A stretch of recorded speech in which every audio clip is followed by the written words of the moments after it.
Good evening, sir. Yes. Offline student, good evening. Let me share the screen.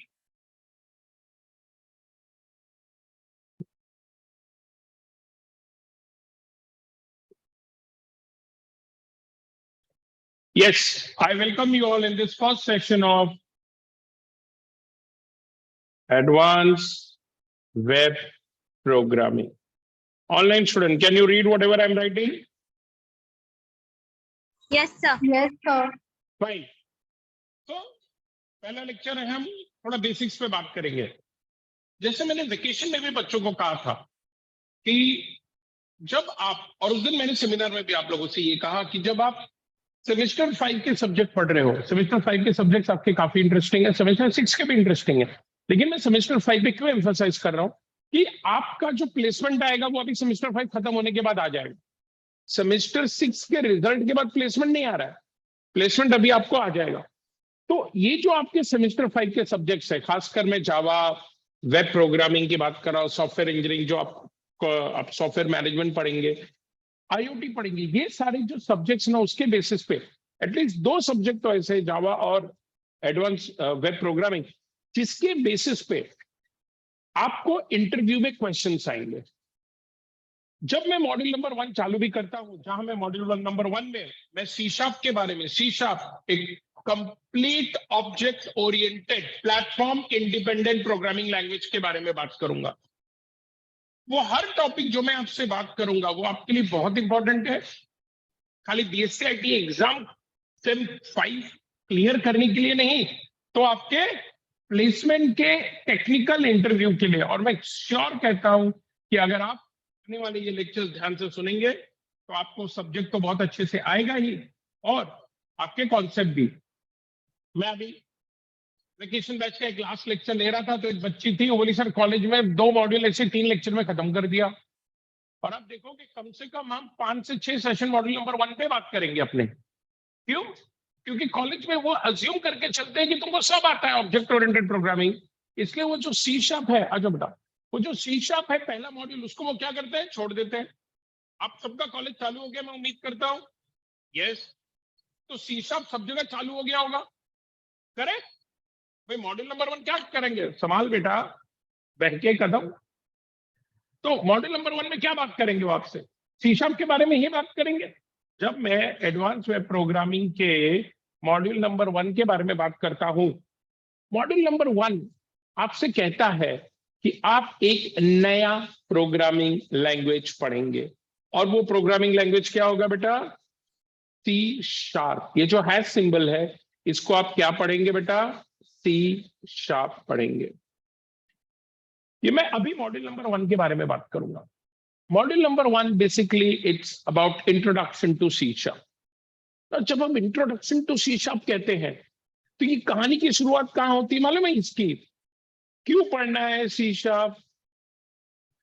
हमने C++ पढ़ा, हमने जावा पढ़ा, Python भी पढ़ लिया, हमको सी शार्प क्यों पढ़ना है? ये बहुत इंपॉर्टेंट क्वेश्चन है। जीवन में एक बात हमेशा याद रखिएगा, क्यों, ये बहुत ही इंपॉर्टेंट प्रश्न है जो हमेशा आपको पूछता है। जब आप इंटरव्यू में जाएंगे, जब आप आंसर देंगे, तो जो आपका इंटरव्यूअर होगा ना, वो भी आपने पूछेगा क्यों। ठीक है, मैं भी एक ट्रेनिंग सेशन लेके आ रहा हूँ 3 डेज लर्निंग का, तो वहां पे हमको ऐसे सिखाया गया है कि आंसर इंपॉर्टेंट नहीं है, आंसर में पूछने का वो आंसर का बेसिक क्या है, क्या सोच के आपने ये आंसर दिया, दैट इज वेरी इंपॉर्टेंट। तो पहला प्रश्न है कि हम सी शार्प क्यों पढ़ेंगे। सी शार्प के कंप्लीट बेसिक्स हम मॉड्यूल नंबर 1 में पढ़ेंगे। जब मैं बेसिक्स की बात करता हूं, तो हमारी कहानी की शुरुआत होती है कहां से बेटा, डेटा टाइप से लेके कहां तक,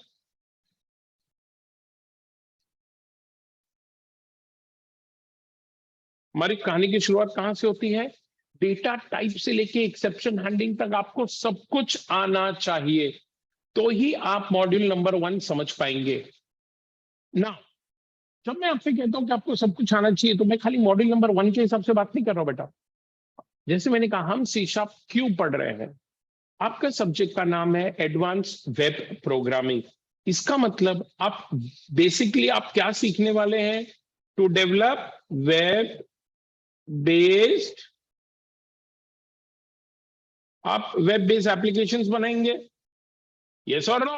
एक तो ना मेरे को एकदम जिंदा बच्चे चाहिए। मैं समझ रहा हूँ आप कॉलेज से थक के आए हैं, लेकिन असली काम तो आप करने जा रहे हैं ना, बराबर है? आप शाम को मूवी देखने जाते हैं, थकते हो क्या उधर?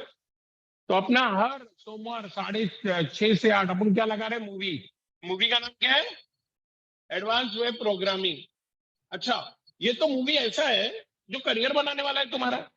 जो मूवी फालतू भी रहता है, बट सिंस हमने पैसे दिए हुए हम बहुत इंटरेस्ट से देखते हैं। और वो मूवी वसूल करने के लिए अगर 300 का मूवी लिया है तो 500 का पॉपकॉर्न खरीदते हैं, just to enjoy the movie. बराबर है कि नहीं? तो आपका काम है, जब बेटा आपका काम है ये मूवी एंजॉय करना। मूवी का नाम क्या है? मैं वेकेशन में नहीं बोलता था मूवी है, क्योंकि उसमें 9 बजे आते हैं, अपन 9 बजे पिक्चर देखने नहीं आते हैं, अपन शाम को 6 बजे जाते हैं पिक्चर देखने। बराबर है कि नहीं? तो पहला रिक्वायरमेंट है मेरी, आप लोग एकदम एक्टिव रहो, एकदम एक्टिव, ठीक है?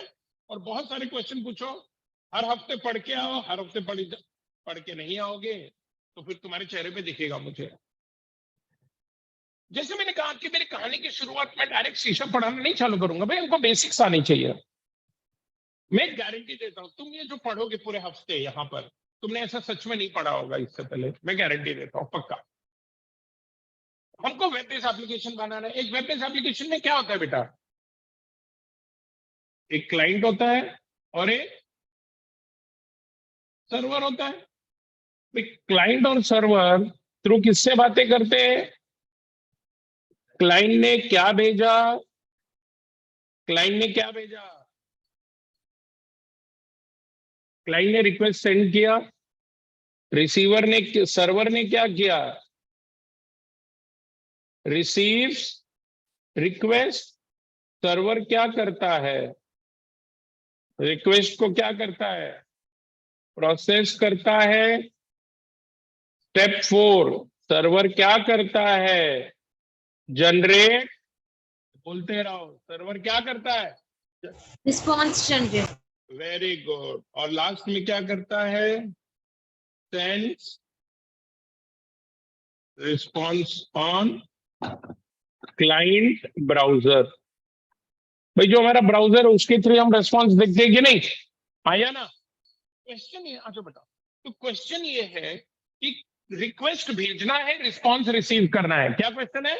रिक्वेस्ट भेजना है, रिस्पॉन्स रिसीव करना है। कौन करेगा ये सब? ये सब आपने जावा में पढ़ा होगा।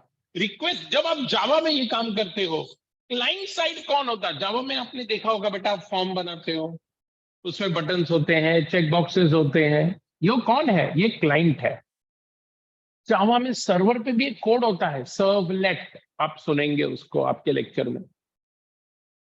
ये जो वेब प्रोग्रामिंग है हम जावा से भी कर सकते हैं, बट आप अग्री करेंगे ज्यादा से ज्यादा एक 5-6 लेक्चर के बाद आप ये मानना शुरू कर देंगे, नहीं अगर मैं .NET फ्रेमवर्क यूज करता हूं, मैं क्या बात करने जा रहा हूं बेटा? हम .NET फ्रेमवर्क अगर यूज करते हैं तो ये क्या है बेटा? ये ज्यादा एफिशिएंट है। तो सर .NET फ्रेमवर्क क्या कोई प्रोग्रामिंग लैंग्वेज है? कॉलेज में हो गया ना कुछ दिन लेक्चर, बताओ जरा मुझे, .NET फ्रेमवर्क प्रोग्रामिंग लैंग्वेज है क्या? उससे बातें करो, बोल बेटा। और एकदम एक्टिव पार्टिसिपेट करो, फाइनल ईयर बच्चों से बात कर रहा हूं मैं, एकदम ऐसा जान होनी चाहिए तुम्हारे अंदर। .NET फ्रेमवर्क क्या है बेटा? क्या ही कोई प्रोग्रामिंग लैंग्वेज है? यस। फ्रेमवर्क, फ्रेमवर्क का मतलब क्या होता है? स्ट्रक्चर। फ्रेमवर्क का मतलब क्या होता है बेटा? जैसे I guess it's library. Kind of, yes. When you say library, that's very correct. I mean, software engineering type of solution. हमने वंदे भारत ट्रेन बनाया, बट उसके लिए हमें नया प्लेटफॉर्म बनाने की जरूरत नहीं है। लेकिन जब हम बुलेट ट्रेन बनाएंगे, लगेगा ना भाई यहाँ से अहमदाबाद ऑलरेडी अपने पास रेल रूट है कि नहीं? मस्त ट्रेनें चल रही है, वंदे भारत भी चल रहा है, लेकिन जब बुलेट ट्रेन बना रहे ना तो अपने को नया ट्रैक बनाना पड़ रहा है, क्योंकि ये जो हमारा एग्जिस्टिंग इंफ्रास्ट्रक्चर है वो बुलेट ट्रेन को सपोर्ट नहीं कर। इसका मतलब जब तक हम नहीं, ये हमारा एग्जिस्टिंग फ्रेमवर्क है, हम वो नॉर्मल टाइप की नई नई ट्रेनें बना के उस पर दौड़ा सकते हैं, लेकिन जब हमें बुलेट ट्रेन दौड़ाना है तो हमें नए फ्रेमवर्क, नए इंफ्रास्ट्रक्चर की जरूरत होगी। तो फ्रेमवर्क का मतलब होता है बेसिक बिल्डिंग ब्लॉक आपके पास अवेलेबल है। क्या बोला मैंने? बिल्डिंग ब्लॉक आपके पास अवेलेबल है। आज अपना पहला लेक्चर है तो मैं ज्यादा बात नहीं करूंगा, आपको सिर्फ इतना समझना चाहिए, फ्रेमवर्क कोई प्रोग्रामिंग लैंग्वेज नहीं है, फ्रेमवर्क एक प्लेटफॉर्म है। फ्रेमवर्क क्या है बेटा? एक प्लेटफॉर्म है जो सपोर्ट करता है, मैं ये लिखने को दूंगा, डोंट वरी, सपोर्ट करता है डिफरेंट प्रोग्रामिंग लैंग्वेजेस को। डॉटनेट क्या है? एक फ्रेमवर्क है, ये प्लेटफॉर्म है, रेडीमेड चीजें रखी गई हैं। तुम आओ, प्रोग्रामिंग लैंग्वेज यूज करो, अपना एप्लीकेशन बनाओ। तुमको सी शार्प आता है, डॉटनेट फ्रेमवर्क सपोर्ट है, आ जाओ। तुमको वीबी आता है, डॉटनेट फ्रेमवर्क का सपोर्ट है, आ जाओ। तुमको विजुअल सी प्लस प्लस आता है, डॉटनेट फ्रेमवर्क का सपोर्ट है, आ जाओ। ये मैं क्या कह रहा हूं? ये मैं कह रहा हूं कि माइक्रोसॉफ्ट ने क्या सोचा। एक्चुअली बिल गेट्स है ना, बहुत कॉम्पिटिटिव है। जावा से वेब बेस्ड एप्लीकेशन डेवलप होना शुरू हो गया है, अब माइक्रोसॉफ्ट पीछे तो नहीं रहेगा। माइक्रोसॉफ्ट ने सोचा यार जावा एक, अच्छा एक बात बताओ जरा, जावा पॉपुलर क्यों हुआ बेटा? उसका कोई एक फीचर बताओ मुझे। Platform independent. जावा एक प्लेटफॉर्म इंडिपेंडेंट प्रोग्रामिंग लैंग्वेज है। मैं तुमसे नहीं पूछूंगा उसका मतलब क्या होता है, क्योंकि मुझे मालूम है तुमको नहीं मालूम। मालूम है? मैं बताऊंगा, डोंट वरी। मेरे कहने का क्या मतलब, पहले सोचो। See, the first thing, as an aspiring software engineer, you all are aspiring software engineer. मैंने सेमिनार में भी कहा था तुम्हारा उद्देश्य जॉब होना चाहिए, जॉब अपने को चाहिए दिवाली में। As an aspiring software engineer you should always understand कि यार मैं कोई भी लैंग्वेज को क्यों सीखूंगा, उसमें कुछ फायदा होना चाहिए, नहीं तो मैं क्यों सीखूंगा नया। और ऑब्वियसली फायदा है। अगर मैं जावा बेस्ड वेब एप्लीकेशन की बात करता हूं तो वो एक ही स्क्रिप्टिंग लैंग्वेज यूज करता है, जावा। आप सर्वलेट का यूज करके बनाइए। फ्रेमवर्क कहता है, माइक्रोसॉफ्ट ने क्या कहा, मैं एक फ्रेमवर्क बना दूंगा। उस फ्रेमवर्क में एक प्लेटफॉर्म का मतलब क्या होता है बेटा? प्लेटफॉर्म का मतलब विल प्रोवाइड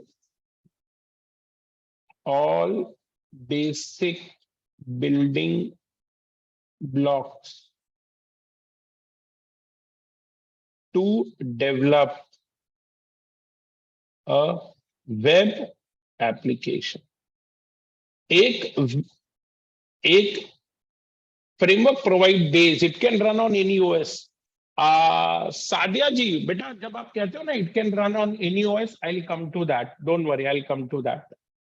तो आपको आज के बाद अगर कोई कहता है फ्रेमवर्क क्या है, तो बोलने का फ्रेमवर्क एक प्लेटफॉर्म है। डॉटनेट फ्रेमवर्क एक ऐसा प्लेटफॉर्म है जो बेसिक बिल्डिंग ब्लॉक्स प्रोवाइड करता है। तुमको एक एप्लीकेशन बनाना है, आ जाओ, बना देंगे। तुमको उसके लिए कुछ प्रोग्रामिंग लैंग्वेजेस आने चाहिए। कोई भी प्रोग्रामिंग लैंग्वेज चलेगा? नहीं, वही प्रोग्रामिंग लैंग्वेज चलेगा जिसको डॉटनेट का सपोर्ट है।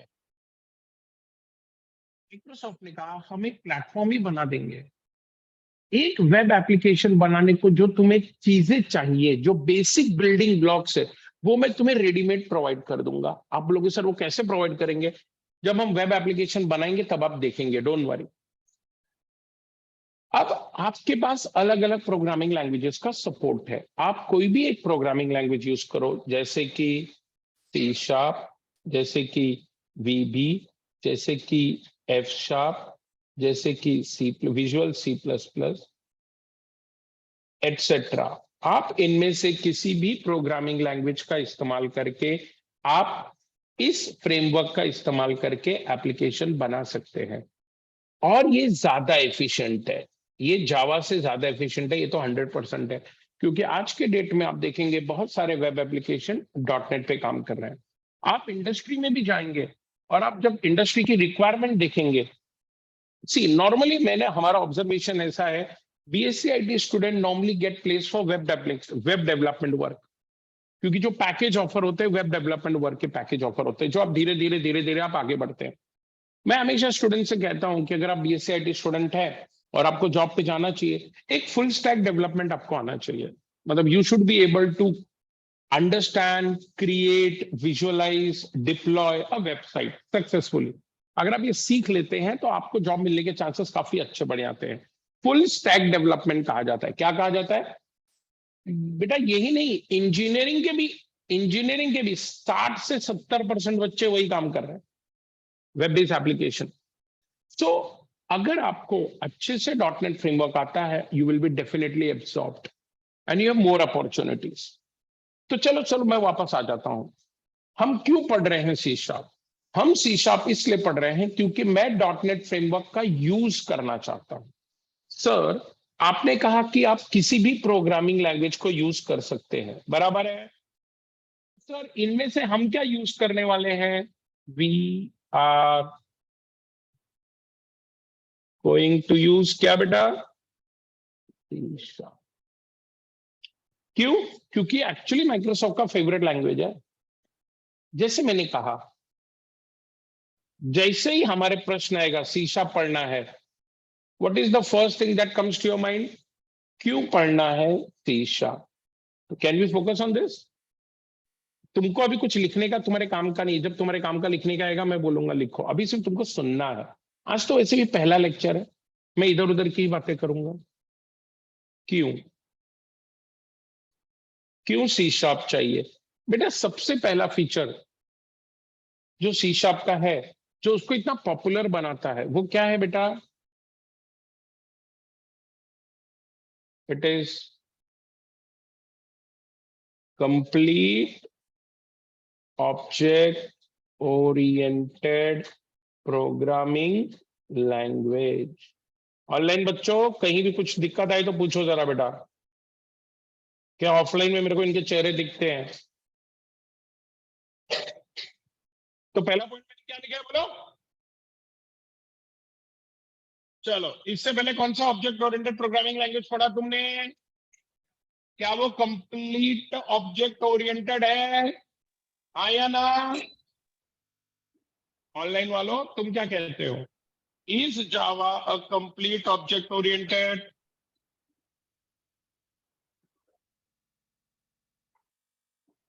अरे बोलो, डरो मत बेटा, अपन थोड़ी रॉन्ग आंसर का फांसी दे रहे। Is Java complete object oriented? No. पहला इंटरव्यू के क्वेश्चन में बाहर निकाल दिया रे तुमको। अब समझे मैं क्यों ले रहा हूं ये सब topic? Java is not complete object oriented. Before going to Java is not complete object oriented, I would like to ask a question. What is object oriented? चलो थोड़ी मेरी मदद करो बेटा।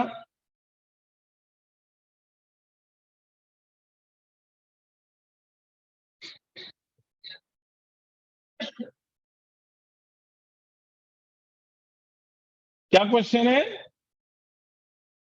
क्या होता है ऑब्जेक्ट ओरिएंटेड? चलो, कौन बोला बेटा?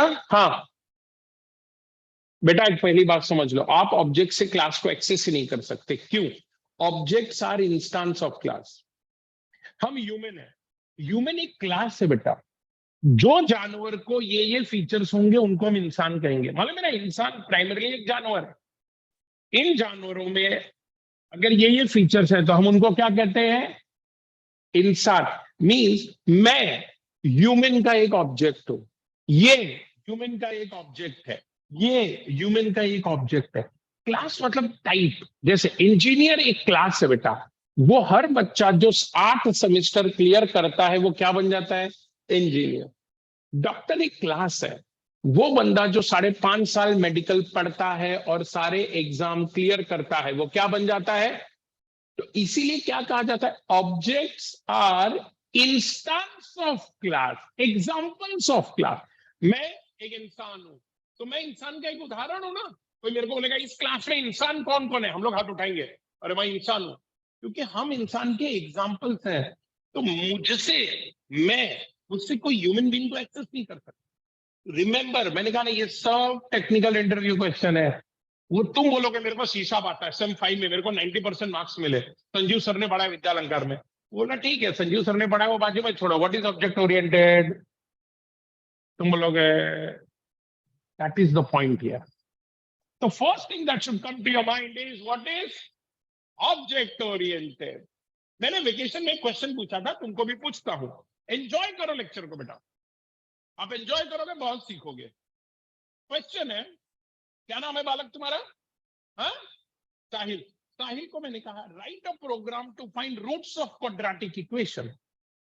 साहिल को मैंने कहा साहिल तेरे पास C है, तेरे पास C++ है, तेरे पास जावा है, और मैंने साहिल को एक क्वेश्चन दिया to find roots of quadratic equation.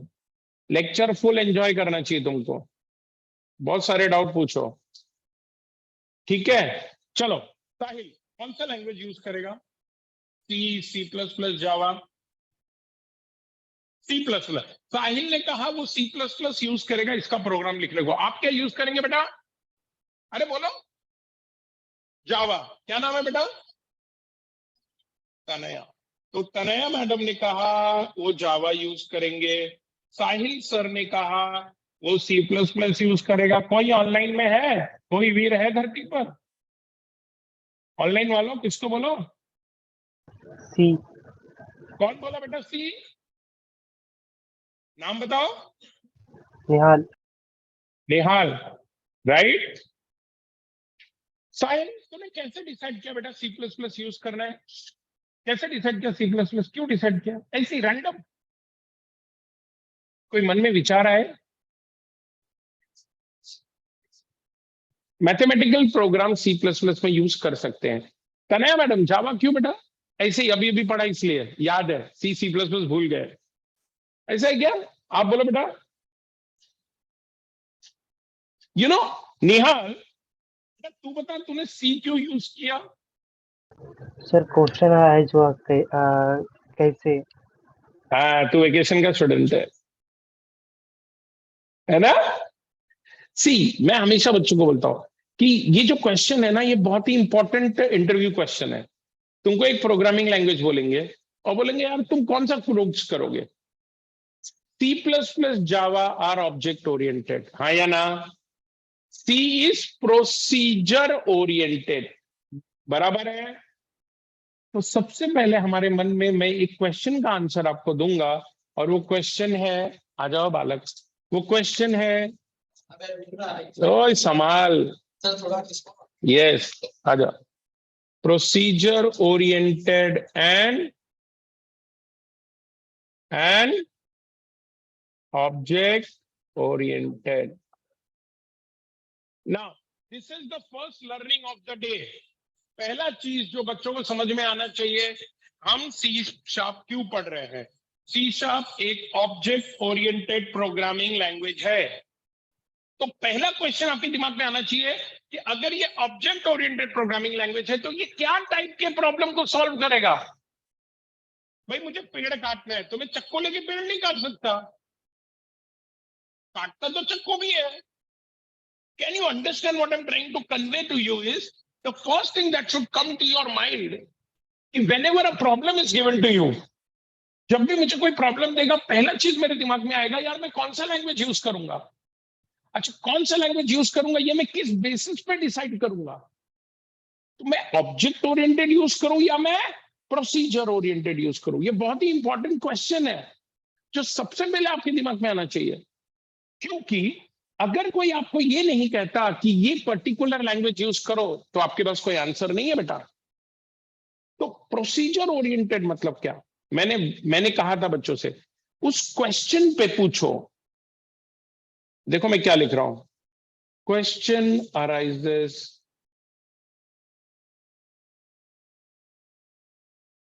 what is the question arises? In an object oriented question arises किसका? For example, please listen to me. For example, अगर मुझसे कहा जाता है, जैसे मैंने साहिल से कहा, write a program to find roots of quadratic equation, तो सबसे पहले साहिल के दिमाग में क्या आएगा मालूम है? यार क्वाड्रेटिक इक्वेशन के रूट का फॉर्मूला क्या है? It is minus B plus root of B square minus 4ac upon 2. This is root 1. Root 2 is minus B minus root of B square minus 4ac upon 2. बराबर ना बेटा? अगर मैंने साहिल से कहा, Sahil write a program to find area of circle, तो साहिल बोलेगा it is 3.14 into are बराबर है बेटा एरिया ऑफ सर्कल. इसका मतलब बेटा ये जो भी मैंने क्वेश्चन लिखा, इस क्वेश्चन में अराइज क्या होता है, कैसे निकालेंगे रूट्स ऑफ क्वाड्रेटिक इक्वेशन, कैसे मतलब फॉर्मूला क्या है. अगर मेरे को फॉर्मूला नहीं मालूम, क्या मैं प्रोग्राम लिख सकता हूं? नहीं. अगर मुझे रूट्स ऑफ क्वाड्रेटिक इक्वेशन का फॉर्मूला नहीं मालूम तो मैं प्रोग्राम नहीं लिख सकता. अगर मुझे एरिया ऑफ सर्कल का, अगर मुझे एरिया ऑफ सर्कल का फॉर्मूला नहीं मालूम तो मैं नहीं लिख सकता. देखिए ये जो फॉर्मूला है ना बेटा, ये इंडिपेंडेंट है टू द वैल्यू. रेडियस कोई भी होने दो, तो एरिया तो 3.14 इंटू आर ही होगा. ए बी सी कोई भी वैल्यू होने दो, फॉर्मूला सेम रहेगा. तो आपके दिमाग में, जैसे मैंने कहा find roots of quadratic equation, तो आपके दिमाग में क्वेश्चन आएगा कैसे निकालेंगे रूट्स ऑफ क्वाड्रेटिक इक्वेशन, कैसे निकालेंगे area of circle. Is that clear? अब जैसे क्लास में कुछ 25-30 बच्चे बैठे हैं सपोज, और मैंने बच्चे से पूछा नाम बताओ नाम. मैं क्लास में आता हूं और बोलता हूं नाम बताओ, नाम बताओ. आप मुझसे पूछोगे किसका नाम? नाम तो सबके पास है. आप बैंक में जाओ और बैंक के काउंटर पे जाके बोलो बैलेंस बताओ, बैलेंस बताओ, वो क्या पूछेगा? किसका balance? The name is stored with respect to the person. भाई नाम तो मेरे पास भी है, नाम आपके पास भी है, हर बच्चे के पास नाम है. अगर मुझे नाम पूछना है तो मुझे आइडेंटिफाई करना पड़ेगा कौन से बच्चे, किसका नाम. ये नाम मुझे क्या करना पड़ेगा? आइडेंटिफाई करना पड़ेगा. Is that clear? नाउ अगर बैंक में आप जाते हो और आप पूछते हो यार बैलेंस बताओ, तो जो बैलेंस है ना बेटा, वो रोल नंबर के हिसाब से स्टोर्ड, अकाउंट नंबर के हिसाब से स्टोर्ड है. तुम्हारा जो रिजल्ट है वो रोल नंबर के हिसाब से स्टोर्ड है. तुम्हारे सारे फाइनेंशियल ट्रांजैक्शन पैन नंबर के हिसाब से स्टोर्ड है. गवर्नमेंट ऑफ इंडिया के पास तुम्हारे सारे डेटा हैं, आधार नंबर के हिसाब से स्टोर्ड है. तो ये सब जगह हम बात कर रहे हैं. जैसे मैंने कहा मुझे रिजल्ट चाहिए, तो आप बोलोगे किसका रिजल्ट, क्योंकि रोल नंबर दोगे तो रिजल्ट मिलेगा. आप बोलोगे मुझे एड्रेस चाहिए, तो बोलेगा किसका एड्रेस, आधार नंबर दो तो एड्रेस मिलेगा. अब आपको ये पता करना है कि आपका टिकट कंफर्म हुआ है या नहीं, उसके लिए क्या लेना पड़ेगा? Pan number. भाई आप चाहे मुंबई से पूना जाओ, आप चाहे मुंबई से कश्मीर जाओ, आपके टिकट में क्या होगा? पीएनआर नंबर होगा. तो पीएनआर नंबर यूनिक है ना. आपके टिकट के जो भी डिटेल्स हैं वो किसके हिसाब से स्टोर्ड है? PNR number. तो ये जो मैं आपको एग्जांपल बता रहा हूं ना बेटा, आधार का डेटा स्टोर हुआ है, आपका रिजल्ट, आपका टिकट का डिटेल्स, आपके फाइनेंशियल ट्रांजैक्शन, ये सब किसके हिसाब से स्टोर किए गए हैं? विथ रिस्पेक्ट टू समवन और समथिंग. तो यहां पे क्या होता है ना बेटा, data stored with respect to someone और समथिंग. लेकिन यहां पे ऐसा नहीं होता है. यहां पे डेटा इंपॉर्टेंट ही नहीं है, यहां पे डेटा इंपॉर्टेंट ही नहीं है. यहां पे data is not stored with respect to someone और समथिंग. जैसे मैंने कहा बेटा, यहां प्रोसेस इंपॉर्टेंट है, प्रोसीजर इज इंपॉर्टेंट. कैसे निकालेंगे रूट्स ऑफ इक्वेशन, कैसे निकालेंगे एरिया ऑफ सर्कल, कैसे निकालेंगे फैक्टोरियल ऑफ अ नंबर. तो process is important, not data. Data is not important. अब आप यहां पे आ जाइए।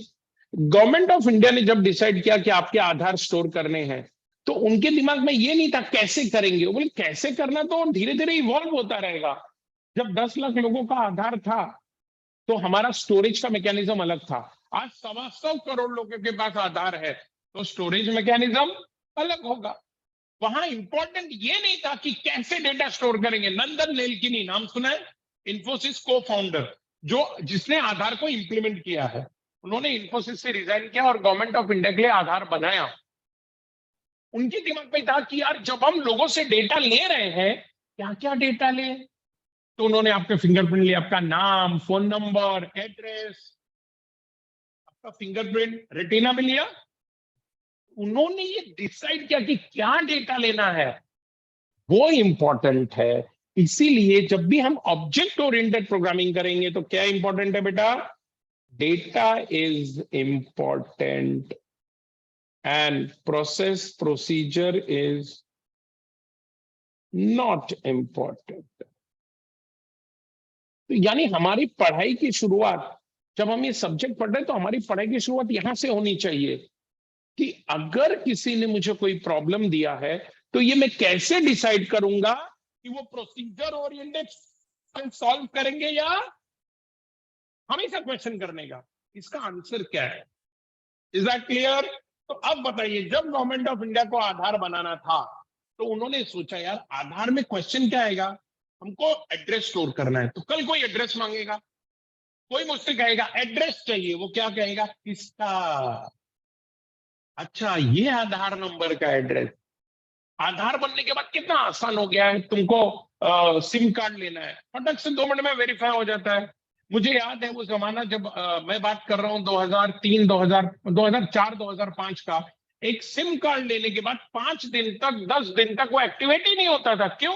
वेरीफाई कैसे करोगे कि वही है? अब गवर्नमेंट ऑफ इंडिया बोलता है तूने सिम कार्ड लिया, तेरा आधार नंबर डाल, तुम्हारा सारा डेटा मेरे पास है, मैं तुम्हें वेरीफाई कर दूंगा कि ये बंदा वही है कि नहीं। See the importance. इसलिए अगर आप देखोगे कि दुनिया किस तरफ बढ़ रही है तो दुनिया ऑब्जेक्ट की तरफ बढ़ रही है। प्रोसीजर ओरिएंटेड हम तभी यूज करेंगे जब कुछ कैलकुलेशन करने हैं। जब प्रोसीजर इंपॉर्टेंट है, कैसे करना है, formula based calculation based approach है, हम वहीं पे प्रोसीजर ओरिएंटेड यूज करेंगे। जब भी हमको डेटा स्टोर करना है हम क्या यूज करेंगे? Object oriented. Is that clear? कोई डाउट? प्रोसीजर ऑब्जेक्ट ऑनलाइन बच्चों, कोई डाउट अबाउट प्रोसीजर और ऑब्जेक्ट? No doubt, sir. पक्का? Pakka. तो चलो, हमारा पहला था कि ये कंप्लीट ओके। ऑब्जेक्ट ओरिएंटेड मतलब समझ गए, means it is a programming approach where data is stored with respect to someone or, लेकिन ये क्या है बेटा? कंप्लीट है। मैंने आपसे कहा इससे पहले आपने कौन सा प्रोग्रामिंग लैंग्वेज पढ़ा? Java. Java is not complete object oriented language. क्यों सर?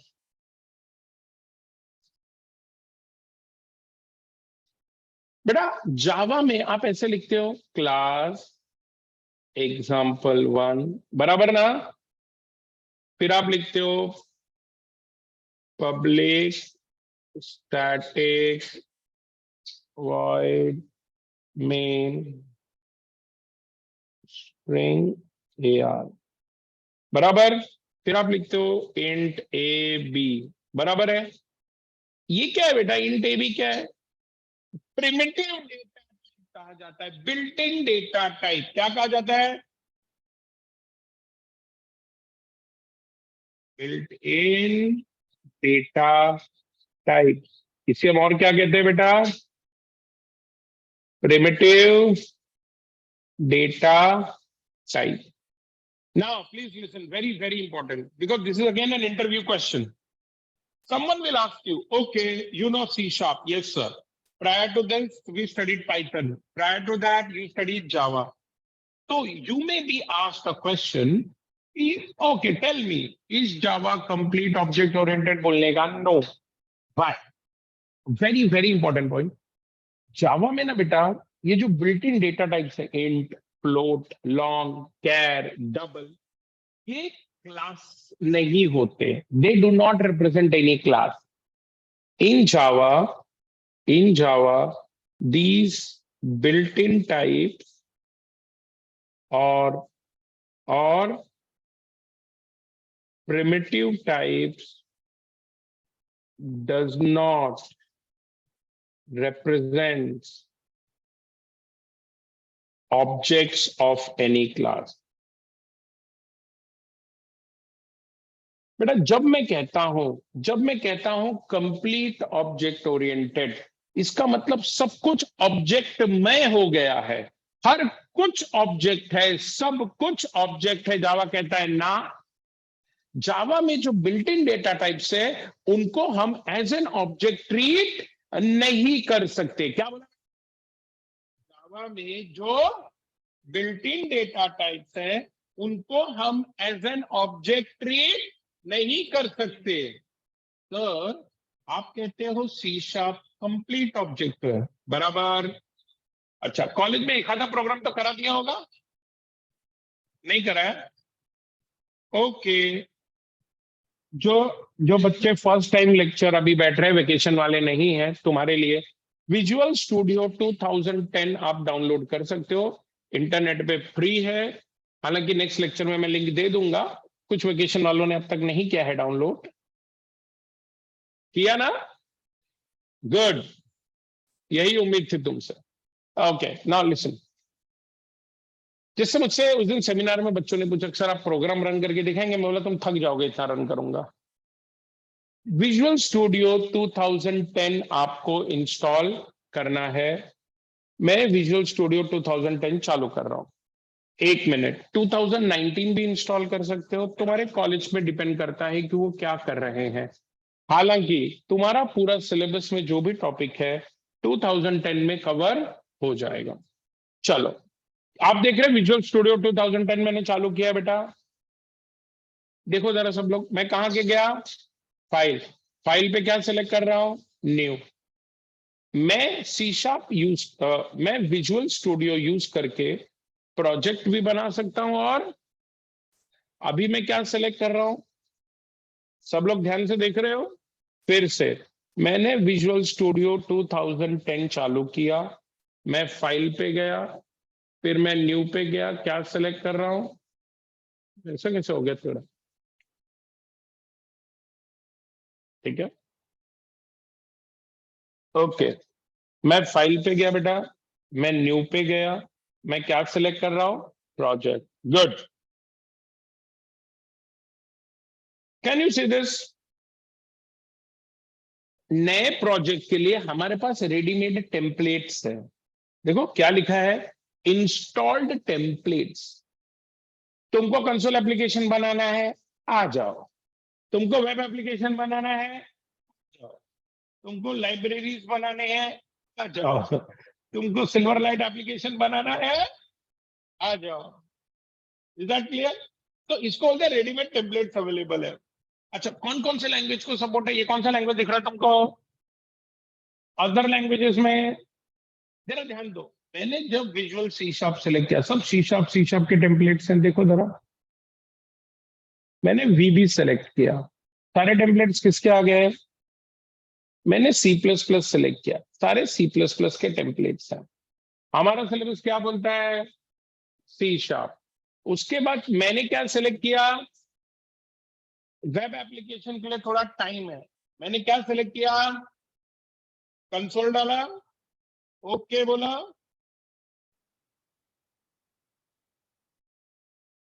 मैं तुमको बताने जा रहा हूँ कंप्लीट ऑब्जेक्ट ओरिएंटेड क्या होता है। Can you see this? देखो इन्होंने क्लास बना दिया बेटा, मैंने जो नाम दिया वो मेरे नेम स्पेस का नाम आ गया। ये सब क्या है, ये मैं सब तुम्हें बताऊंगा, डोंट वरी। अभी मेरा सारा ध्यान किस में है? मेन में। मेन में मैं लिखता हूं int A comma B comma सी। बराबर? सुनो, जब मैंने इंट, अब देखो जरा, मैं इंट पे माउस लेके जा रहा हूं, प्लीज एवरीवन कॉन्सेंट्रेट। मैं इंट पे माउस लेके जा रहा हूं, क्या दिख रहा है? सिस्टम डॉट, क्या दिख रहा है? Int 32, system dot int 32। क्या सबको दिख रहा है ये? ऑनलाइन, ऑनलाइन बच्चों? यस सर, दिख रहा है। ना, इसका मतलब क्या है बेटा? इसका मतलब होता है, प्लीज जरा ध्यान से देखिए, in C sharp, in C sharp even the primitive data type in C sharp, even the primitive data type, primitive मतलब जो हमारे basic built in data type है, int, float, char, long,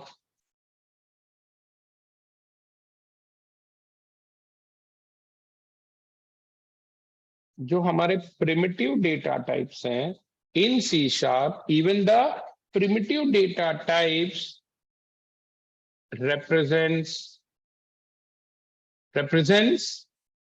class.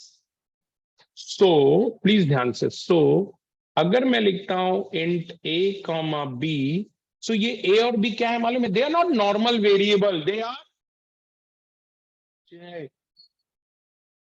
तो here A and B, ये जो ए और B मैंने बनाया ना बेटा, अगर जावा में होते तो ये क्या होते? नॉर्मल दो इंटीजर वेरिएबल। अगर ये सी में होते तो क्या होते? दो इंटीजर वेरिएबल।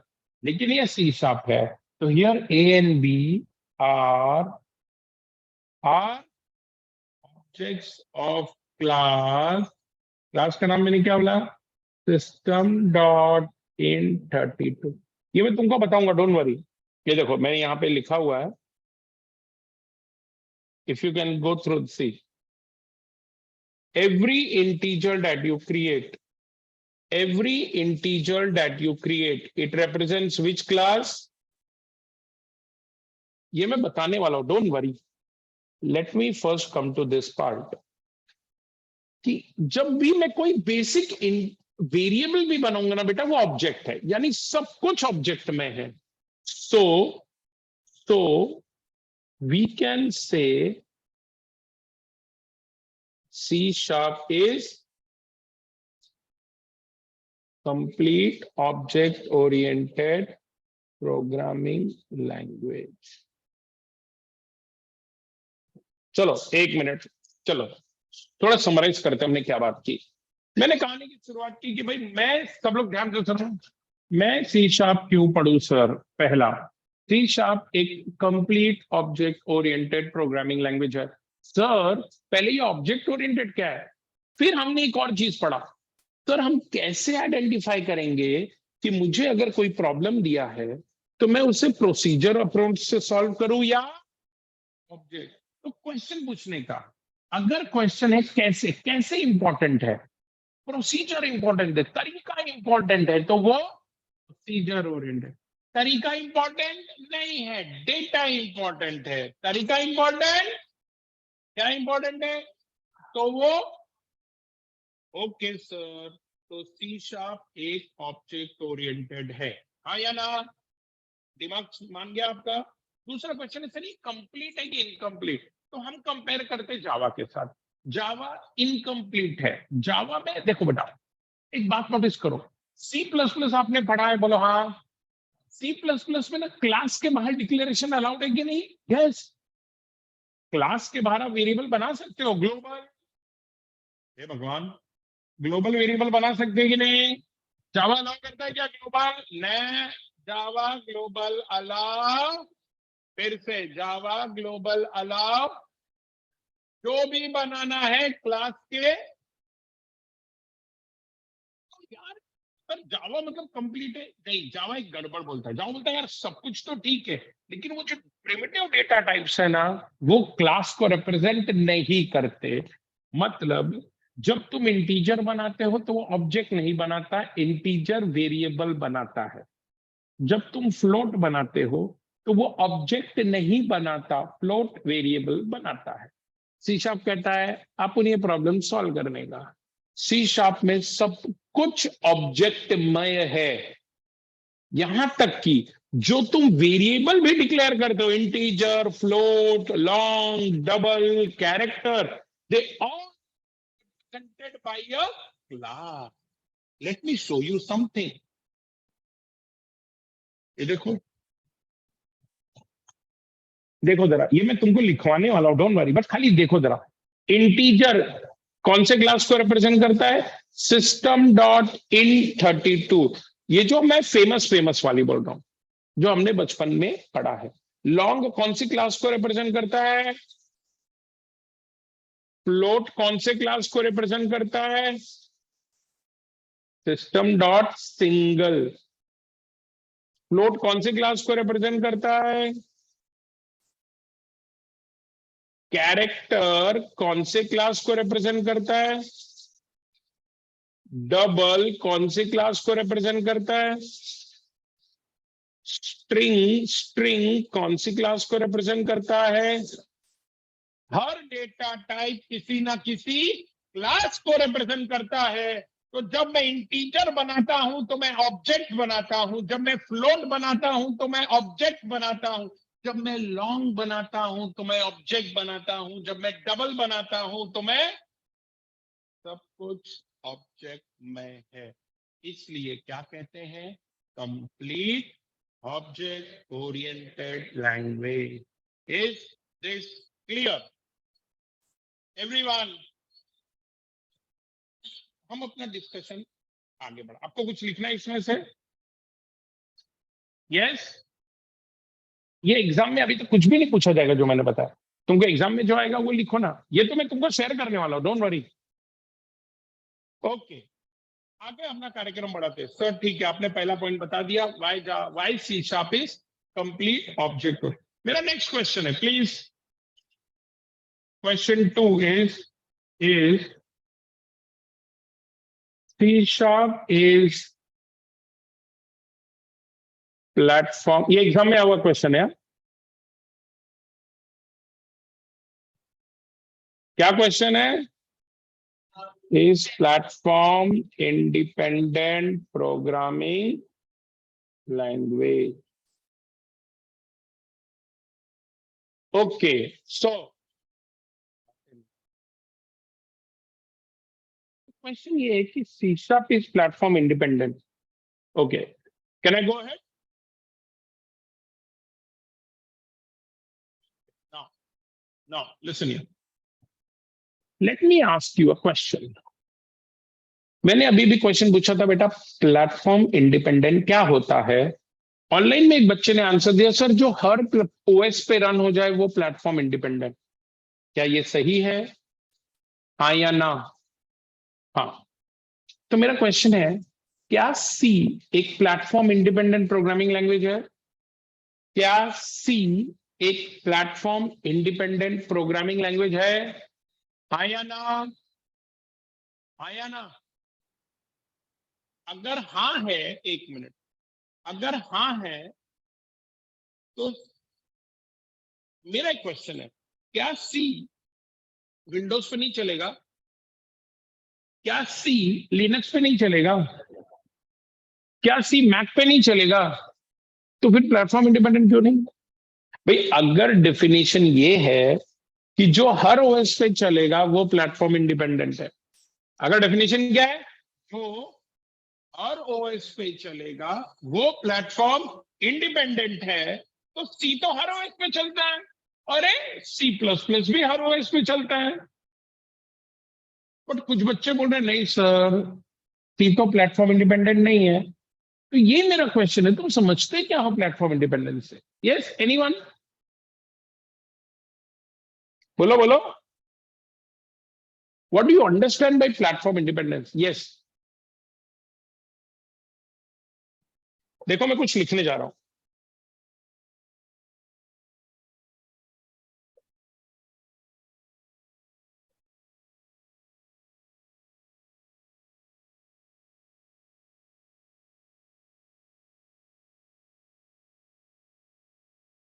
थोड़ा बहुत हिंदी आता है ना तुमको?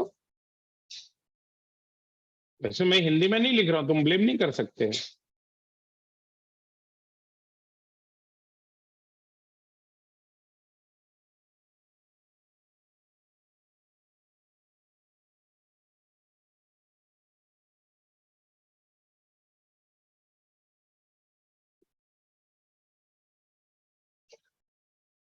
Sir, that it can run on any OS without making any changes in it. That is platform. नहीं बेटा नहीं, देखो ना मैंने हिंदी में लिखा, पढ़ो जरा।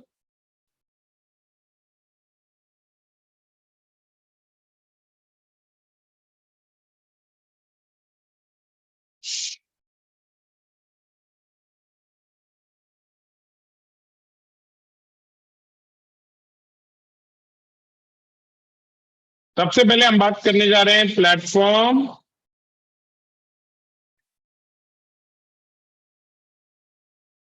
क्या लिखा मैंने?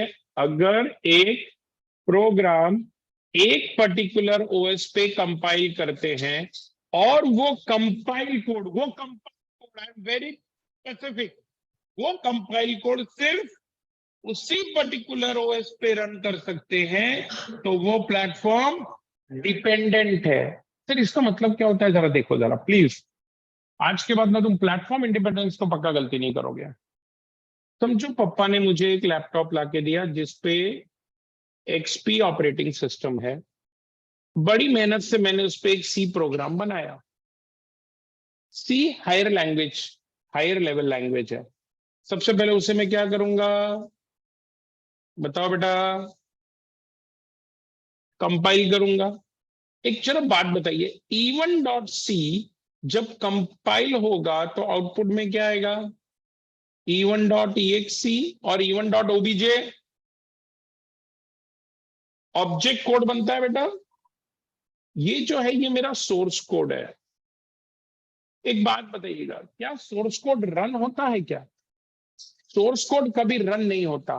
कंपाइल करने के बाद जो कोड जनरेट होता है वो रन होता है। चलो let me show you something. Okay,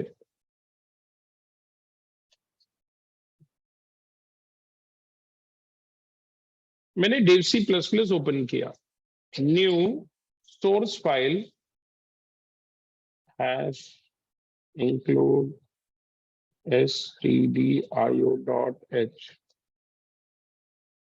int main printf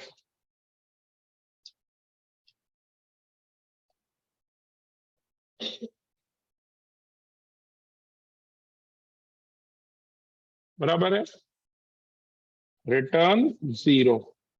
save किया बेटा, देखो ये कहां सेव हो रहा है जाके, वर्क फोल्डर में, डी ड्राइव में, वर्क फोल्डर में सी प्रोग्राम नाम का एक फोल्डर है, उसमें मैंने क्या दिया, regular1.c। क्या नाम दिया? ये प्रोग्राम सेव हो गया। Please try to understand. अब मैं डी ड्राइव पे जाता हूं, D drive, work folder, C programs are ना regular, here are, can you see regular, it is a source file, can you see this everyone? क्या ये रन होगा? नहीं। क्यों? ये सी प्रोग्राम है, मेरे ऑपरेटिंग सिस्टम को सी प्रोग्राम समझ में नहीं आता। करेक्ट? तो अब देखिए, अब देखिए ना, यहां पे सिर्फ एक फाइल दिख रहा है regular1 और ये सोर्स कोड है। साइज क्या देखो 1 KB। अब देखिए जरा, अब मैं इसको कंपाइल करता हूं, कंपाइल हो गया, देखो कंपाइलेशन टाइम। अब इधर आपको regular1 नाम का 2 फाइल दिख रहा है, एक सोर्स फाइल है, दूसरा एप्लीकेशन फाइल है। ये जो एप्लीकेशन फाइल है ना उसी नाम का, ये एग्जीक्यूट होगा। मैं इसको डिलीट कर दूं सोर्स फाइल को, अब ये क्या रन हो सकता है? क्यों?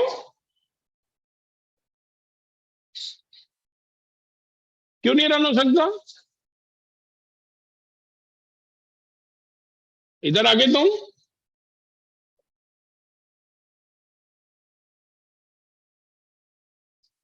रन हो गया ना, क्योंकि रन तो सोर्स फाइल होता ही नहीं है, रन तो एग्जीक्यूटेबल फाइल होता है। सोर्स फाइल कभी रन, रन कौन होता है? You understand this? तो मेरे कहने का क्या मतलब है, जरा इधर ध्यान दो। ये जो कंपाइलर का आउटपुट है, ये क्या है बेटा? ये एग्जीक्यूटेबल कोड है। अच्छा एक बात बताओ, सी प्रोग्राम मैंने कौन से ऑपरेटिंग सिस्टम पे कंपाइल किया है? सी प्रोग्राम मैंने कौन से ऑपरेटिंग सिस्टम पे कंपाइल किया है? एक्सपी। कौन से ऑपरेटिंग सिस्टम पे कंपाइल किया है? तो आउटपुट क्या है? XP code. आउटपुट क्या है? XP code. एक सेकंड, एक सेकंड, एक second, very urgent call, just a second.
Yeah, I'm extremely sorry. I got a very important call from my PhD guide. तो PhD गाइड को अपन रोक नहीं सकते.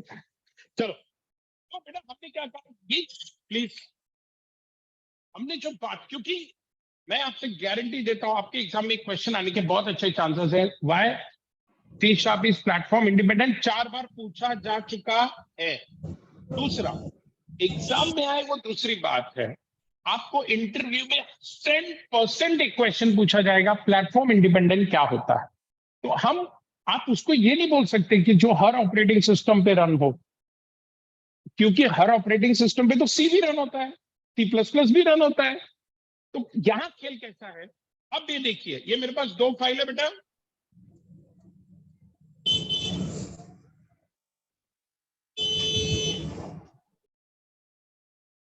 ओके एंड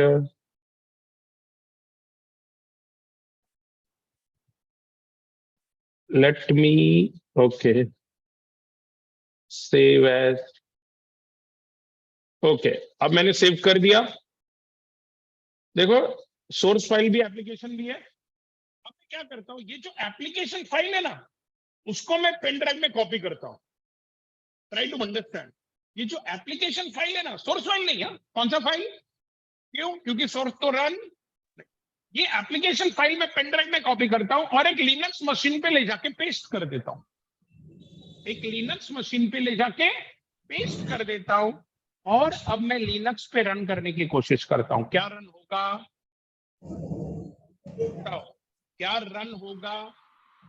नहीं. क्यों बताऊं बेटा, जब मैंने कंपाइल किया ना ये एप्लीकेशन फाइल बना, ने क्या किया तुम्हारे सी प्रोग्राम को उस कोड में कन्वर्ट कर दिया जो विंडोज 11 को समझ में आता है. मेरा विंडोज 11 है, उसने सी प्रोग्राम को किस भाषा में कन्वर्ट कर दिया?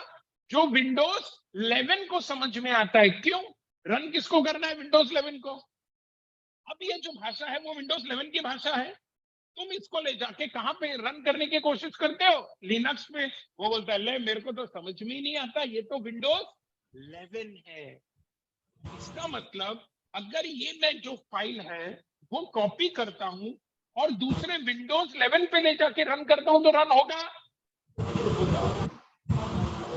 इसीलिए मैंने क्या कहा, जरा देखो जरा. अगर एक प्रोग्राम एक पर्टिकुलर ओएस पे कंपाइल करते हैं, मैंने एक सी प्रोग्राम विंडोज 11 पे कंपाइल किया, उसके बाद क्या लिखा है? वो कंपाइल्ड कोड. क्या लिखा है? वो कंपाइल्ड कोड मतलब एग्जीक्यूटेबल फाइल. अगर सिर्फ उसी पर्टिकुलर ओएस पे रन होता है तो वो क्या है? प्लेटफॉर्म. क्यों ऐसा? क्यों ऐसा? Here output of compiler is native machine code. मतलब जिस ओएस पे कंपाइल किया वो ओएस अंडरस्टैंडेबल कोड. समझ में आया? ये सी प्रोग्राम मैंने किस पे कंपाइल किया? पी पे. तो कंपाइलर का आउटपुट क्या आएगा? XP code. यही सी प्रोग्राम अगर मैं किस पे कंपाइल करता हूं? लिनक्स पे. तो कंपाइलर का आउटपुट क्या आएगा? बोलो कंपाइलर का आउटपुट क्या आएगा? Linux code. अगर ये लिनक्स कोड है तो क्या ये एक्सपी पे रन होगा? कहां रन होगा? इसका मतलब सी कोड जिस ओएस पे कंपाइल करते हैं उसी ओएस पे रन कर सकते हैं. And that is the reason we call it as platform dependent. Is that okay? क्या नाम है बेटा तुम्हारा? तुम्हारा देवेश. देवेश मुझ मेरे पास आता है और एक क्वेश्चन पूछता है. सर कह रहे हो कि विंडोज 11 पे कंपाइल करो, वो कोड को ले जाके लिनक्स पे रन करो. तो क्यों रन करना है आपको ऐसा? हम तो अपनी मशीन पे कभी रन नहीं करते. और आप बोलते हो दूसरे मशीन पे ले जाके रन करो। The first question is why you want to do this, and my answer to this is, जब मैं फेसबुक रन करता हूं मेरे मोबाइल पे, क्या ऐसा है कि या कोई वेब एप्लीकेशन जब मैं रन करता हूं, क्या ऐसा है कि बेटा वो मेरे को इससे फर्क पड़ता है कि वो कौन से मशीन पे बनाने वाले ने कंपाइल किया है? नहीं। ये प्लेटफॉर्म इंडिपेंडेंट की जरूरत क्यों पड़ी? आपके पास फेसबुक का सोर्स कोड नहीं है। फेसबुक का क्या है? Object code. तुम्हारे पास फेसबुक का सोर्स कोड हुआ तो कल से फेसबुक का मालिक मैं मार्क जकरबर्ग रोड पे आ जाएगा। कोई भी वेब एप्लीकेशन वाला तुमको सोर्स कोड, मैंने बोला ना टेस्ला को सोर्स कोड चाहिए था तो उसने $44 बिलियन दिया उसके लिए। नहीं तो ट्विटर तो मेरे मोबाइल पे भी है, मैं कमा सकता हो गया। कोड किसको चाहिए था? एलन मस्क को। तो उसने कितने पैसे दिए? $44 बिलियन। व्हाई? बिकॉज अगर मेरे पास सोर्स कोड है तो ही मैं चेंज कर सकता हूं। So that is the point why there was need. मेरा कोई तो बच्चा है म्यूट, कोई तो बच्चा बहुत बहुत आवाज आ रहा है background, mute all. Okay, now so the point is why do we need platform independent? हम .NET क्यों पढ़ रहे हैं? वेब एप्लीकेशन बनाने के लिए। वेब एप्लीकेशन बनाते समय बनाने वाले ने कौन से मशीन पे बनाया है इससे फर्क पड़ता है क्या? अगर ऐसा है दुनिया में कि फेसबुक से विंडोज पे चलेगा फिर तो गरीब हो जाएगा मार्क जकरबर्ग। कोई भी वेब एप्लीकेशन का ऐसा कंस्ट्रेंट नहीं है। बनाने वाले ने किसी पे भी बनाने दो, वो हर जगह रन होना। अच्छा, सोर्स कोड लेके रन करना है क्या? कंपाइल कोड लेके रन करना है। तो मार्क जकरबर्ग क्या करेगा? अपने मशीन पे उसने फेसबुक बनाया, उसका सोर्स कोड अपलोड कर दिया। दुनिया में हर जगह वो सोर्स कोड डाउनलोड करो और रन करो। हम यही करते हैं, ऐप स्टोर से, प्ले स्टोर से हम वो कंपाइल कोड डाउनलोड कर रहे हैं कि नहीं? मैं चाहूं फेसबुक के ऐप में मैं चेंज कर दूं, कलर ब्लू की जगह ग्रीन कर दूं, हो सकता है क्या? क्यों? क्योंकि मेरे पास कंपाइल कोड आया है। तो ये जो ऐप के नए नए वर्जन आते हैं वो क्या होते हैं सर? वो कोई सोर्स कोड में फिर कोई चेंज करते हैं, वो फिर से कंपाइल करते हैं और फिर से वो कंपाइल कोड अपलोड कर देते हैं और हम फिर से उसको क्या करते हैं? अपडेट करते हैं। सो पहली चीज ये आपको पता होनी चाहिए आज कि ये प्लेटफॉर्म इंडिपेंडेंट क्या होता है, प्लेटफॉर्म डिपेंडेंट क्या होता है। प्लेटफॉर्म डिपेंडेंट का मतलब अगर कोई प्रोग्राम किसी पर्टिकुलर ऑपरेटिंग सिस्टम पे कंपाइल करते हैं और पे रन होगा तो क्या कहेंगे? Platform dependent. मेरा क्वेश्चन है, क्या platform dependent programming language use करके मैं वेब एप्लीकेशन बना सकता हूं? नहीं। वेब एप्लीकेशन बनेगा तो हमें वेब एप्लीकेशन बनाने के लिए कौन सा लैंग्वेज चाहिए? Platform independent. तो the question is how C# becomes, बेटा 3 बार बज गया, तो प्रधानमंत्री से भी ज्यादा बिजी है। इतने फोन कर रहे हैं लोग तेरे को, घर वाले तो पक्का नहीं कर रहे, उनको पता है तो क्लास में। अच्छा, तेरे को भरोसा ही नहीं है। How C# becomes platform, please this is very, because this is 5-mark question asked 4 times. How C# becomes platform independent? So let me answer the question. Just try to understand the problem in C. C का problem क्या था? मैं किस पे compile करता हूं तो क्या बनाता है? डायरेक्ट एक्सपी कोड बनाता है। अरे प्रॉब्लम क्या है? अगर डायरेक्ट एसपी कोड बन गया तो वो लिनक्स पे रन ही नहीं हो सकता है। अगर मैं लिनक्स पे कंपाइल करता हूं तो क्या बनाता है? प्रॉब्लम क्या है? अगर लिनक्स कोड बन गया तो वो एक्सपी पे रन। तो हम क्या कर रहे हैं ना बेटा, हम डायरेक्ट मशीन कोड में कन्वर्ट कर दे रहे हैं। ये जो डायरेक्ट मशीन कोड कन्वर्जन है, दैट इज द प्रॉब्लम। तो क्या करें सर? देखो जरा, मैं अगर सी शार्प यूज कर रहा हूं तो मुझे डॉटनेट फ्रेमवर्क इंस्टॉल करना पड़ेगा कि नहीं? मैंने विजुअल स्टूडियो 2010 इंस्टॉल किया। जब मैं विजुअल स्टूडियो 2012 इंस्टॉल करता हूं या 10 इंस्टॉल करता हूं, तो क्या होगा? एक डॉटनेट फ्रेमवर्क क्रिएट होगा। क्या क्रिएट होगा? फिर से क्या क्रिएट होगा? अब इंपॉर्टेंट है, देखो जरा, please try to understand. This is my operating system. Online student can see what I am talking? Yes? Now, this is my operating system.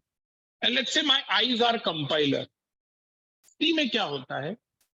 XP है। तो मेरी आंखों को क्या दिखता है? XP। वो किस में कन्वर्ट कर देता है? XP। लिनक्स है, मेरी आंखों को क्या दिखता है? लिनक्स। किस में कन्वर्ट कर देता है? लिनक्स। सी शार्प में ऐसा नहीं होता है। सी शार्प में क्या होता है? जरा ध्यान से सुनना। बोलो, अगर हम डॉटनेट फ्रेमवर्क इंस्टॉल करते हैं तो आपके ऑपरेटिंग सिस्टम के ऊपर डॉटनेट एक वर्चुअल एनवायरनमेंट क्रिएट करता है, जिसको हम CLR कहते हैं। वेट सर, समझा नहीं। Let me take you to world of Java. Java में तुमने एक नाम पढ़ा होगा, JVM, जावा वर्क। अब मैं थोड़ी जावा की भाषा में बात करता हूं। ये मेरा XP है, इसके ऊपर मैंने जावा इंस्टॉल किया, तो XP के ऊपर जावा क्या बनाता है? JVM। क्या बनाता है? मेरे कंपाइलर को क्या दिखता है? XP दिखता है क्या? क्लियर? ये लिनक्स है, मैंने इस पे जावा इंस्टॉल किया। जावा इंस्टॉल करते ही लिनक्स के ऊपर क्या आ जाएगा? क्या आ जाएगा? मेरे कंपाइलर को क्या दिखता है? लिनक्स दिखता है क्या? क्लियर? ऑनलाइन वालों, तुमको समझा क्या बात कर रहा हूं? Yes, come on. हेलो, आवाज नहीं जा रहा है? It's going. Okay okay okay. C sharp में क्या होता है? वो हर मशीन जिसके ऊपर I will humbly request you to maintain the decorum, please. Okay. C sharp में क्या होता है बेटा? ये मेरा ऑपरेटिंग सिस्टम है, XP है, मैंने डॉटनेट इंस्टॉल किया, इसके ऊपर ना एक वर्चुअल मशीन क्रिएट करता है। उस वर्चुअल मशीन को हम जावा में JVM कहते हैं, यहाँ पे हम CLR कहते हैं, कॉमन लैंग्वेज रन टाइम। क्या कहते हैं? तो अब मेरे सी शार्प कंपाइलर को XP दिखता है क्या? क्या दिखता है? हाँ या ना? अब ये लिनक्स है, क्या है ये? इस पे क्या इंस्टॉल किया मैंने? डॉटनेट। डॉटनेट इंस्टॉल करते ही इसके ऊपर कौन आ जाएगा? CLR, common language run time. मेरे कंपाइलर को लिनक्स दिखता है क्या? क्या दिखता है? मतलब मैं किसी भी ऑपरेटिंग सिस्टम पे कंपाइल करूं, क्या बोला मैंने? किसी भी ऑपरेटिंग सिस्टम पे कंपाइल करूं, मेरे कंपाइलर को क्या दिखता है? CLR, जो अंडरलाइंग ऑपरेटिंग सिस्टम है वो दिखता। पहले मेरे को बताओ, इज दिस क्लियर? क्लियर? बालक तुम, hello online students, is this clear? Yes, sir. Yes, sir. Yes, sir. Just try to understand this. Visualize करो कि यार मेरे कंपाइलर को ना ऑपरेटिंग सिस्टम दिखता ही नहीं है। क्या दिखता है? CLR। तो देखो जरा, ये पापा ने एक लैपटॉप खरीद के दिया जिसपे XP है, उस पे मैंने एक सी शार्प कोड बनाया। मैंने उसे किसको दिया बेटा? कंपाइलर को। कंपाइलर को XP दिखता है क्या? कंपाइलर को क्या दिखता है? CLR। तो क्या बनाएगा? CLR code. यस और नो? इस CLR कोड को हम प्यार से क्या बुलाते हैं? MSIL और simply IL, Microsoft intermediate language. क्या बोला? या हम डायरेक्ट क्या बोल सकते हैं? Intermediate language, Microsoft intermediate language. मैं तुम्हें 5 मार्क दिला रहा हूं, जरा ध्यान से। सर ये जो C# कोड है मैं पेन ड्राइव पे कॉपी करता हूं और उससे ले जाके कहां रखता हूं? लिनक्स। सर उससे मैं कंपाइलर को देता हूं। कंपाइलर को लिनक्स दिखता है क्या? कंपाइलर को क्या दिखता है? तो किस में कन्वर्ट करता है? जिसको हम प्यार से क्या बुलाते हैं? ओके, तो क्या मैं ऐसा कह सकता हूं, आप एक C# कोड किसी भी ऑपरेटिंग सिस्टम पे कंपाइल करो, आप एक C# कोड किसी भी ऑपरेटिंग सिस्टम पे कंपाइल करो, आउटपुट MSIL कोड ही आता है। Is that clear? Is that clear? Okay sir ये तो सिर्फ आपने कंपाइल किया, हमको क्या करना है? रन। सर हमको XP पे रन करना है। कहां रन करना है? और रन कौन होगा? ये कोड होगा ना, ये एग्जीक्यूटेबल कोड है? नहीं, ये एग्जीक्यूटेबल कोड नहीं है, ये इंटरमीडिएट कोड है। एक मिनट, ये एग्जीक्यूटेबल क्यों नहीं है? एग्जीक्यूटेबल मतलब जो एग्जीक्यूट हो जाए। एग्जीक्यूटेबल का मतलब मुझे कहां एग्जीक्यूट करना है? तो जब तक XP को समझ में नहीं आएगा, क्या वो एग्जीक्यूट होगा? क्या XP को CLR कोड समझ में आता है? इसीलिए एग्जीक्यूटेबल कोड नहीं है बेटा, ये क्या है? इंटरमीडिएट कोड है। ये क्या है? ये क्या है? इंटरमीडिएट। तो इसको हमको किसमें कन्वर्ट करना है? ऐसी भाषा में जो किसको समझ में आए? XP। तो हम ये जो MSIL कोड है, ये हम किसको देते हैं? JIT compiler. किसको देते हैं? JIT का फुल फॉर्म। ये JIT कंपाइलर कौन से मशीन पर है? तो ये क्या करेगा? MSIL को XP कोड में कन्वर्ट करेगा। MSIL को किसमें कन्वर्ट करेगा? अब ये जो JIT कंपाइलर का आउटपुट है, ये क्या है? ये एग्जीक्यूटेबल कोड है। फिर से बॉटम लाइन है, XP पे रन करना है। तो अगर XP पे रन करना है तो XP को समझ में आना चाहिए। XP पे रन करना है तो XP को समझ में आना चाहिए। कंपाइलर का आउटपुट MSIL है, क्या वो XP को समझ में आता है? उसको ऐसी भाषा में कन्वर्ट करना है जो XP को समझ में आए। वो कौन करेगा? वो कौन करेगा? कौन करेगा? JIT compiler. कौन करेगा उससे बेटा? तो JIT कंपाइलर का काम क्या है? JIT कंपाइलर का क्या है? MSIL को नेटिव मशीन को। JIT कंपाइलर का काम क्या है? नेटिव मतलब अंडरलाइंग OS क्या है? नेटिव का मतलब अंडरलाइंग OS क्या है? यहां अंडरलाइंग OS क्या था? तो MSIL को किसमें कन्वर्ट कर दिया? Okay, not try to understand. समझो ये जो लिनक्स वाला कहानी ये है ही नहीं, हमने किया ही नहीं है, ये वाला हुआ ही नहीं है। मैंने कौन से मशीन पे कंपाइल किया? सिर्फ कौन से मशीन पे कंपाइल किया? सिर्फ XP। अब मेरा बेटा मेरे पास और एक मशीन है, कौन सा ऑपरेटिंग सिस्टम है? मैंने कंपाइल किया XP, मुझे ये MSIL मिला। ये MSIL में पेन ड्राइव में कॉपी करता हूं और कहां ले जाके रन करना है? ये लिनक्स पे तभी रन होगा जब लिनक्स पे .NET होगा। लिनक्स पे तभी रन होगा जब लिनक्स पे, अगर लिनक्स पे डॉटनेट होगा तो लिनक्स पे JIT भी होगा, आया ना? मैं क्या करता हूं, यही कोड मैं किसको दूंगा, ये JIT कंपाइलर कौन से मशीन पर है, तो क्या करेगा,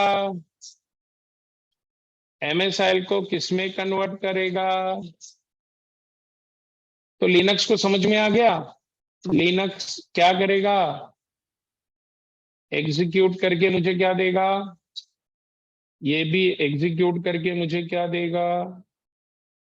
जरा इस डायग्राम को ध्यान से देखो, मैंने प्रोग्राम को कंपाइल कहां किया था, XP, कंपाइल कोड क्या है, MSIL, मैंने रन कहां किया, XP पे भी, और क्या मैं इसे मैक पे रन कर सकता हूं, हाँ। अगर मुझे कहां रन करना है, मुझे उस पे क्या इंस्टॉल करना पड़ेगा, .NET फ्रेमवर्क। अगर मैक पे मैंने .NET फ्रेमवर्क इंस्टॉल किया तो मैक पे क्या आ जाएगा, ये JIT कंपाइलर किस पे है, उसको मैं यही MSIL दूंगा, आया ना? वो क्या करेगा बोलो, मैक कोड में कन्वर्ट हो गया, मैक को समझ में आएगा, वो क्या होगा, क्या मिलेगा। Hey, just try to understand. I compiled the code on XP. The compiled code on XP is executing on XP also, Linux also. Why? क्योंकि कंपाइलर का जो आउटपुट है ना वो कोई मशीन कोड नहीं है। सी में क्या हो रहा था, जो कंपाइलर का आउटपुट है वो क्या हो रहा था, machine code. Is that clear everyone? I want you to draw this diagram and write this. Question लिखो, क्या question है? How C# becomes platform independent? Everyone, please write. This is the first question that we are talking about. Please write.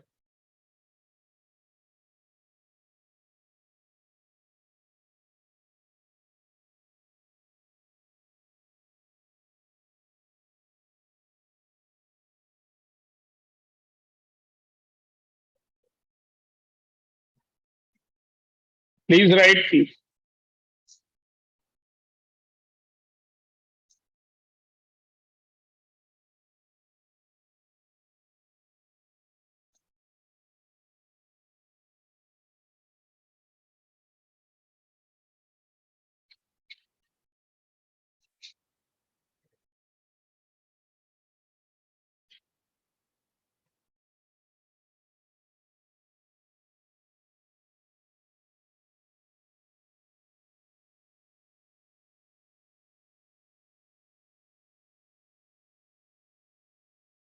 Please.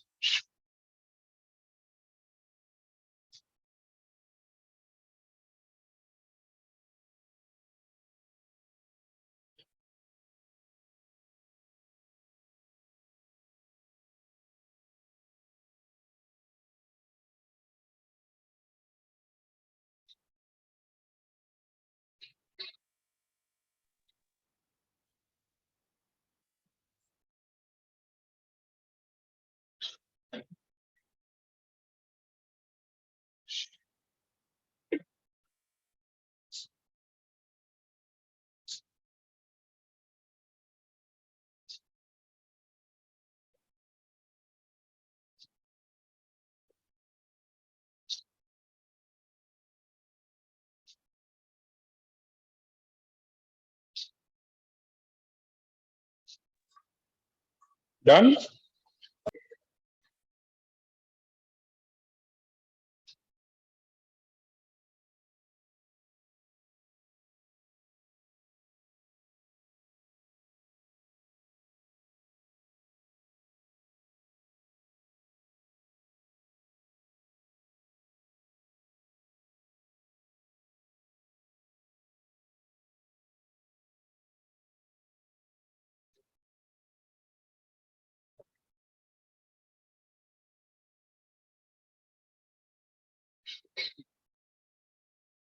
Please note this and then we will discuss कि भाई ये क्या है। दो चीजें हैं। तो अगर मैं आपसे कहूं बेटा कि C# 2 बार कंपाइल होता है, तो हाँ या ना? पहले बार सोर्स कोड MSIL में कन्वर्ट होता है कंपाइल होके, फिर MSIL मशीन कोड में कन्वर्ट होता है कंपाइल होके। Is that clear? तो आपसे बहुत बार इंटरव्यू में ऐसे भी क्वेश्चन कहते हैं, क्या C# 2 टाइम कंपाइल लैंग्वेज है? बोलने का हाँ। Is that clear? Can I scroll down?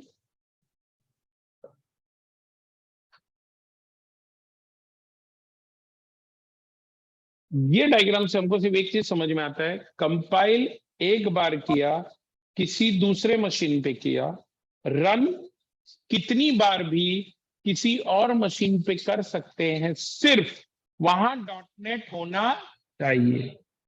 अगर .NET नहीं हुआ तो JIT नहीं होगा। JIT नहीं हुआ तो MSIL मशीन कोड में कन्वर्ट नहीं होगा। Is that clear? सबने नोट कर लिया? ये बना लिया डायग्राम?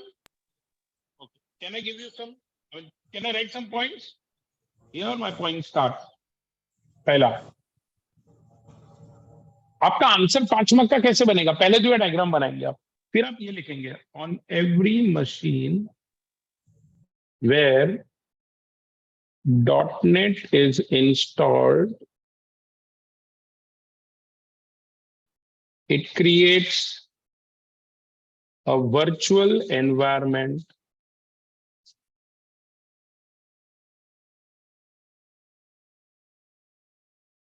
known as CLR, जिसको हम क्या बोलते हैं बेटा? कॉमन लैंग्वेज रन टाइम,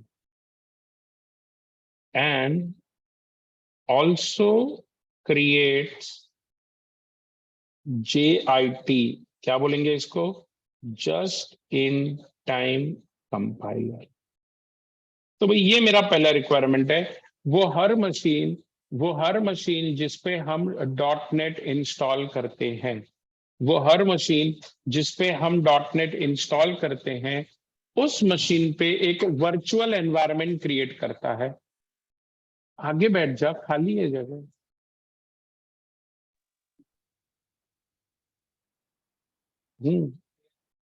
यार ओके, गुड।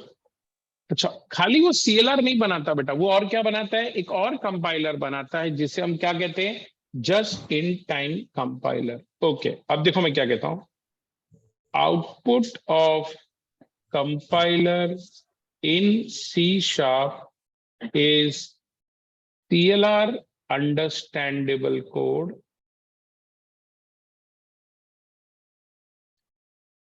इसको हम प्यार से क्या बुलाते हैं?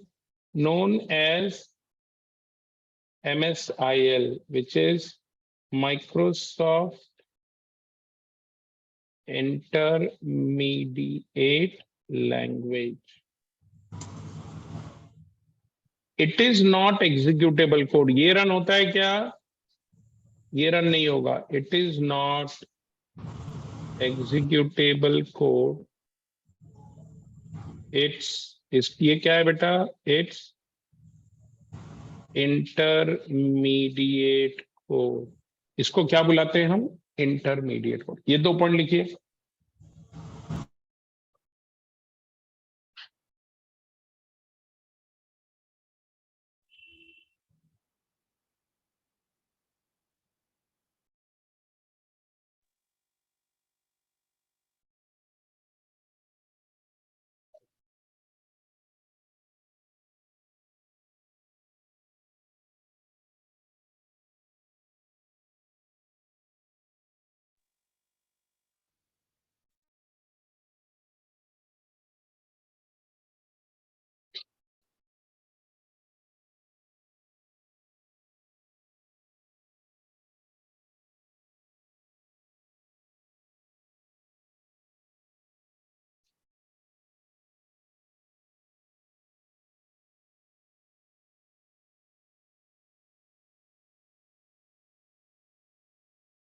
ओके,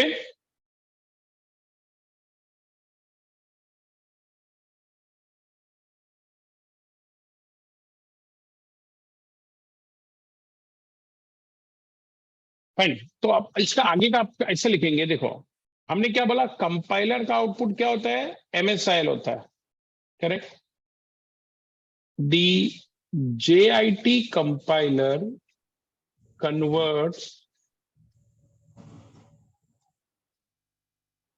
MSIL कोड इनटू, किसमें कन्वर्ट करता है बेटा, this word is very important, native, जहां रन करना है उस भाषा में कन्वर्ट होना चाहिए, into native machine code, correct. आगे हम इसमें लिखेंगे so a C# code compiled on one machine मतलब OS, can be executed on any other machine with .NET framework installed। ये तो चाहिए ना बेटा।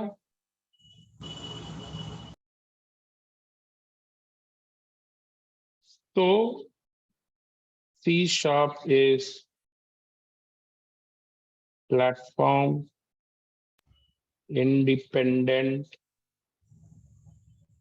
programming language। Let's complete your answer। ये आंसर किधर भी टेक्स्ट बुक से रटाया नहीं है, हमने जो समझा है वही। और मैं आपको रिक्वेस्ट करूंगा, पूरे सेमेस्टर में आप ऐसे ही पढ़ेंगे। आप अगर टॉपिक को समझेंगे, मैं गारंटी देता हूं रटने की जरूरत नहीं पड़ेगी। नहीं समझेंगे तो रट के कोई फायदा नहीं है, याद ही नहीं होने वाला है, पक्का।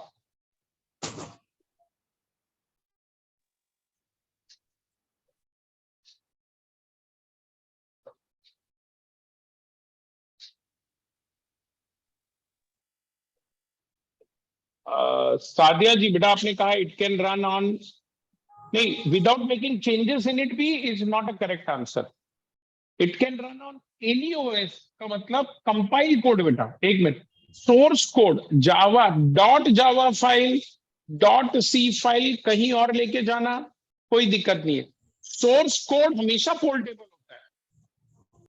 आप C प्रोग्राम लो, कहीं और जाके फिर से कंपाइल करके फिर से रन करो, that is okay. Source code portable important नहीं है, क्योंकि असली दुनिया में कोई तुम्हें सोर्स कोड देगा नहीं। इंपॉर्टेंट क्या है, एग्जीक्यूटेबल कोड पोर्टेबल होना। तुम ऐप स्टोर से, प्ले स्टोर से सोर्स कोड नहीं डाउनलोड करते, क्या डाउनलोड करते हो, executable. Is that clear? So that what you should understand. तुमने इंस्टाग्राम डाउनलोड किया, तुम इंस्टाग्राम यूज कर सकते हो, उस पर चेंज नहीं कर सकते। तो अगर मेरे पास एग्जीक्यूटेबल कोड है, मैं एग्जीक्यूट कर सकता हूं, रन कर सकता हूं, मैं उसमें अंदर कोई चेंज नहीं कर सकता। I hope this point is clear. Online students, is this point clear?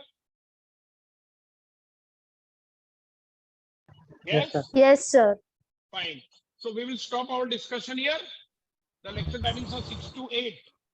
Already आज के दिन के लिए हमारा टेक अवे क्या होना चाहिए, आज के बाद आपको ये क्लियर होना चाहिए यार, ऑब्जेक्ट ओरिएंटेड क्या होता है और प्रोसीजर ओरिएंटेड क्या होता है। कब हम ऑब्जेक्ट ओरिएंटेड यूज करेंगे, कब प्रोसीजर ओरिएंटेड। दूसरा, C# कंप्लीट ऑब्जेक्ट ओरिएंटेड क्यों है, जावा कंप्लीट ऑब्जेक्ट ओरिएंटेड क्यों नहीं है।